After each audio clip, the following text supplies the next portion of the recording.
प्रियंका, कांग्रेस के साथ खड़े हैं, कांग्रेस ओबीसी की बात करेगी तो फिर आरजेडी का वोट बैंक और आरजेडी की सारी पॉलिटिकल ताकत कहां जाएगी? कांग्रेस जितनी मजबूत होगी आप कमजोर होंगे। देखिए गरिमा जी, सॉरी कंचना नाम है। हाँ। पहली बात कि हमारे लिए हमेशा से आरक्षण एक हमें वोट का मुद्दा नहीं रहा है, एक आंदोलन रहा है। एक पिछड़े तबके का, दलित तबके का, एक वो तबका जो हर जगह नहीं पहुंच पाया है, हर संस्थानों में नहीं पहुंच पाया है, वो एक आंदोलन रहा है।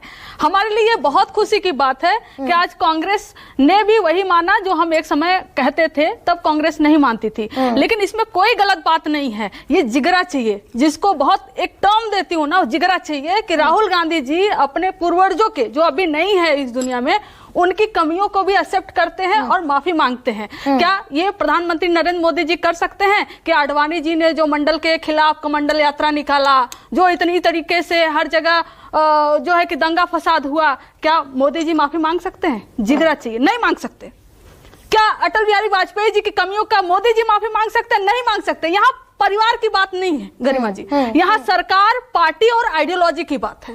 अगर बीजेपी, मोदी जी नहीं मांग सकते और बीजेपी का कोई नेता माफी नहीं मांग सकता उनके कर्मों का, और राहुल गांधी जी मांग रहे हैं ना, तो ये एक जिगरा चाहिए और इस सबको इसमें खुशी की बात है। नहीं, हमारे लिए कहाँ खुशी की बात है प्रियंका? कंचना सॉरी, नहीं भाई आपका तो वोट बैंक है ओबीसी। नहीं, फिर मैं कह रही हूँ कि आप हमेशा वोट बैंक से उसको मत देखिए। अच्छा। आरक्षण के मुद्दे को वोट बैंक से नहीं देखना है। और जहां तक रही बात बीजेपी का, कमीशन बना दिया, संवैधानिक दर्जा दे दिया, क्या दे दिया, यही बता दे कि मंडल कमीशन जब आया, 2 रिकमेंडेशन उसके लागू हुए, एक 1990 में और फिर यूपीए 2 में। आखिर में बीजेपी ने कितने रिकमेंडेशन लागू कर दिया? दोनों तो बीजेपी के टाइम पे नहीं लागू हुआ, कर्पूरी ठाकुर जी ने दिया, क्या बीजेपी के टाइम पर तो हुआ नहीं। और कर्पूरी ठाकुर जी की सरकार और बीपी सिंह जी की सरकार गिराने में संघ का, बीजेपी का जो जनसंघ था, उनका सबसे बड़ा योगदान था। तो ओबीसी के साथ कौन खड़ा था, कौन नहीं खड़ा था, ये सब जानते हैं। जहां तक जातिगत जनगणना की बात है गरिमा जी, बिहार में 1 महीने में एसआईआर करा सकते हैं, ये स्पेशल इंटेंसिव रिवीजन करा बाद में जाएंगे। जातिगत जनगणना पर नहीं, मैं जातिगत जनगणना पे जा रही हूँ। लेकिन पूरे देश भर में जातिगत जनगणना कराने में इनको 2025 आगे अभी शुरू नहीं हुआ, जो 2021 में होगा।